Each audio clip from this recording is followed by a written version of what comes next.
अरे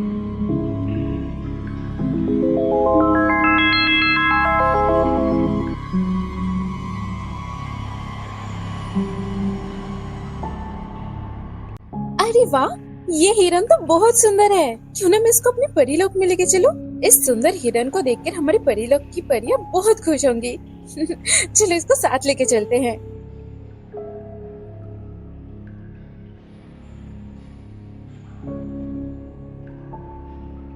दुष्ट परी, तुम्हारे अंदर बिल्कुल भी दया नहीं है। तुम परीलोक से यहाँ पृथ्वी लोक में आकर इन बेजुबान जानवरों पर अपनी दुष्ट शक्तियों का प्रयोग कर रही हो। मैं तुम्हें श्राप देता हूँ कि तू भी एक हिरन रूप में परिवर्तित हो जाए। स्वामी जी रुकिए, आप मुझे गलत समझ रहे हैं। स्वामी जी रुकिए, कृपया मेरी बात सुनिए। रुकिए स्वामी जी। सुनहरी परी ने स्वामी जी के शाप से बचने के लिए बहुत कोशिश की, परंतु स्वामी जी ने उसकी एक ना सुनी।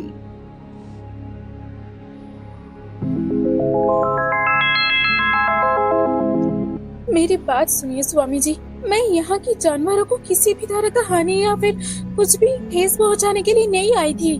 मैं तो बस ऐसे ही अपने मन की शांति के लिए सैर पे निकली थी और तभी मुझे यहाँ पे ये सुनहरी हिरन दिखी जो मेरे मन को भा गई, और तभी मैंने इस सुनहरी हिरन को हमारे परीलोक में ले जाने का निर्णय लिया। स्वामी जी मुझे माफ कर दीजिए, कृपया आप अपना श्राप वापस ले लीजिए। स्वामी जी उस सुनहरी परी की यह सब बातें सुनकर बहुत ही दुखी मन से कहते हैं, पुत्री मुझे माफ कर दो।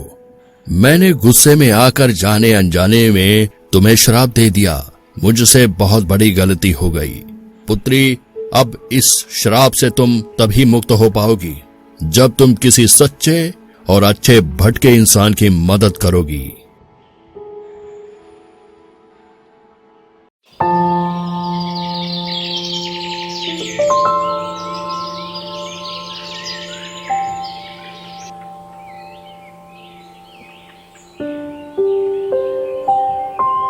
उफ, हे भगवान, चलते चलते मैं तो काफी दूर आ गया।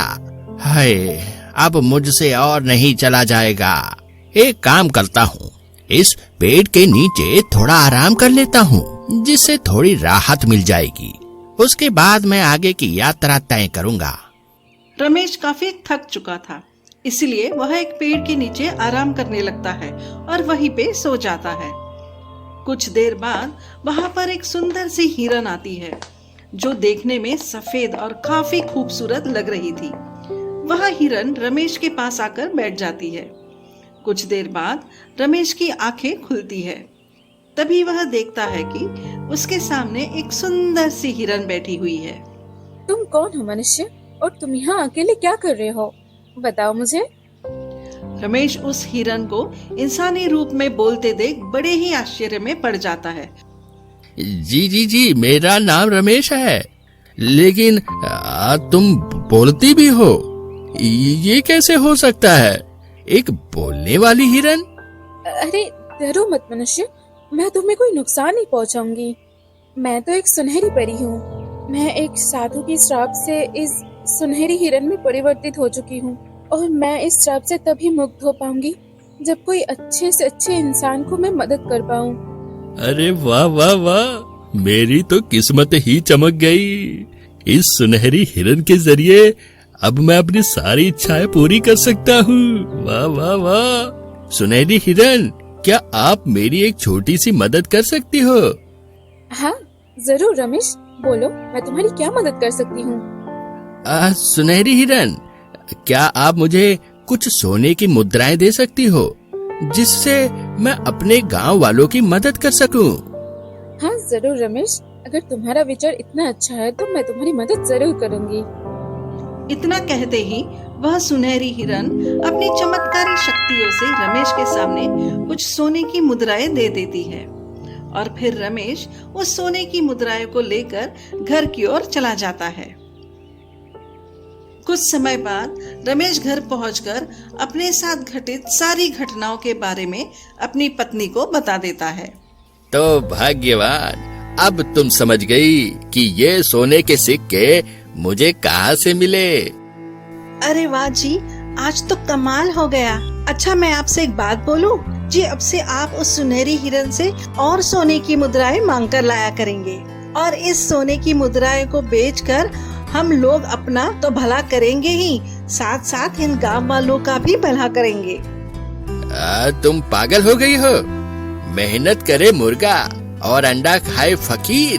भाग्यवान, एक यही तो हमारे पास मौका है जिससे हम लोग अमीर बन सकते हैं, और इतना अच्छा मौका मैं ऐसे नहीं जाने दूंगा।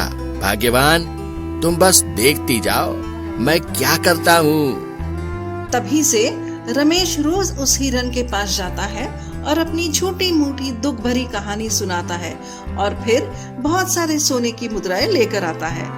इस तरह देखते देखते रमेश काफी धनवान हो गया, और उसने अपनी अलमारी में काफी धन एकत्रित कर लिया था। परंतु वह इतना कंजूस था कि उसकी वेशभूषा बिल्कुल पहले जैसी थी।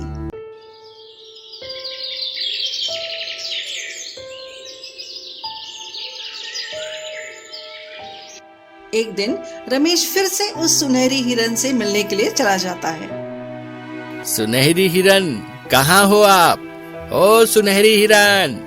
रमेश के इतना कहते ही वह सुनहरी हिरन वहाँ पर आ जाती है। क्या हुआ रमेश? सुनहरी हिरन, तुमने जो सोने की मुद्राएं मुझे दिए थे वो मैंने अलमारी में रख दिए थे, परंतु अब उसे किसी ने चोरी कर ली। सुनहरी हिरन, आज तुम मुझे ढेर सारी सोने की मुद्राएं दे दो। मैं हर बार अपने गांव वालों की मदद के लिए सोने की मुद्रा इकट्ठे कर रहा था, परंतु उसे किसी ने चोरी कर ली। लालची मनुष्य, अब मैं तुम्हें एक भी सोने की मुद्राएं नहीं दूंगी। हर बार तुम मुझसे झूठ बोल के सोने की मुद्राएं ले जाते हो। दुष्ट मनुष्य, तुम्हारे जैसे लालची इंसान को तो मैं सोने की क्या, लोहे का भी मुद्रा नहीं दूं। और अब अच्छा यही होगा कि तुम यहाँ से चले जाओ।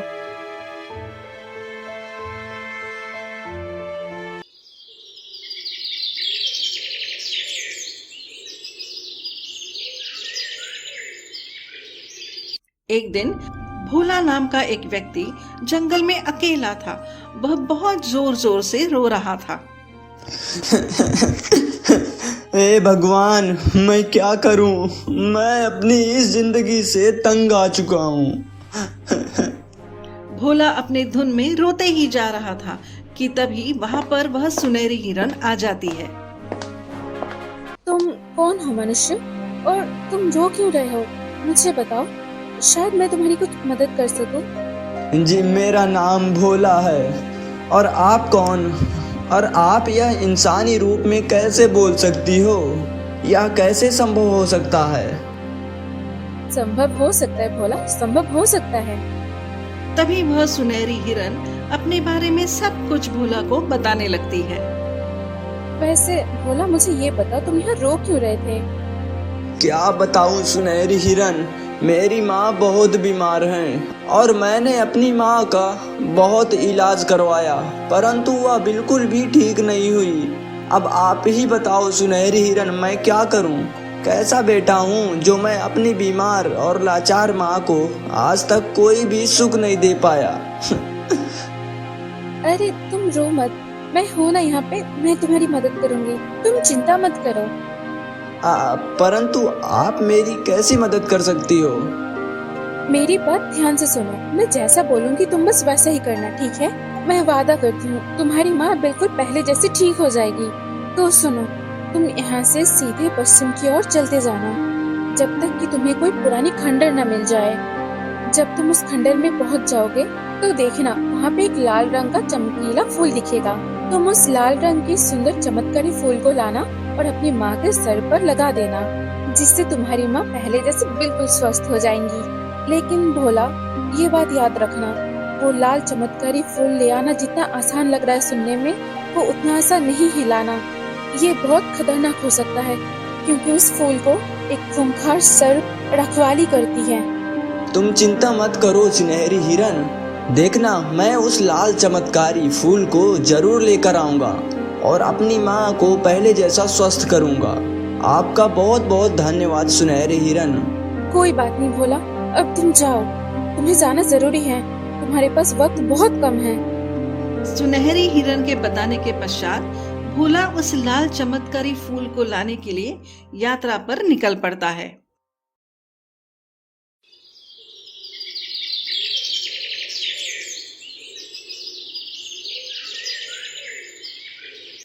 भोला को चलते चलते एक दिन बीत जाता है और भोला बिल्कुल भी हार नहीं मानता। वह चलते ही जाता है। कुछ देर बाद आखिरकार भोला उस पुरानी खंडर के पास पहुंच ही जाता है। ओहो, तो ये है वह पुरानी खंडर जिसके बारे में वह सुनहरी हिरन ने मुझे बताया था। आखिरकार मैं इस खंडर के पास पहुंच ही गया। अब जब पहुंच ही आया हूँ तो जल्दी से उस चमत्कारी फूल को लाने के लिए चलता हूँ। भोला जल्दी से उस खंडर के अंदर प्रवेश करता है। कुछ देर बाद भोला को वह चमत्कारी फूल दिख जाता है, लेकिन उस फूल के बगल में वह खूंखार सर्प भी बैठी हुई थी। लेकिन भोला बिल्कुल भी नहीं डरता और उस फूल को लेने के लिए आगे बढ़ता है। लेकिन भोला जैसे ही उस फूल को लेने की कोशिश करता है, वह सर्प जोर से भोला की तरफ वार करती है। हे दिव्य सर्प, कृपया मुझे एक फूल को ले जाने दीजिए। मेरी माँ बहुत बीमार हैं और अब उनको बचाने का केवल एक ही उपाय है और वह उपाय यह फूल है। कृपया मुझे यह चमत्कार फूल को ले जाने दीजिए। भोला इतना कहने के बाद फिर से वह फूल लेने के लिए आगे बढ़ता है, लेकिन इस बार उस सर्प ने कोई भी रुकावट नहीं की और भोला को फूल लेने दिया। और फिर भोला उस चमत्कारी फूल को लेकर जल्दी से घर की ओर चल पड़ा।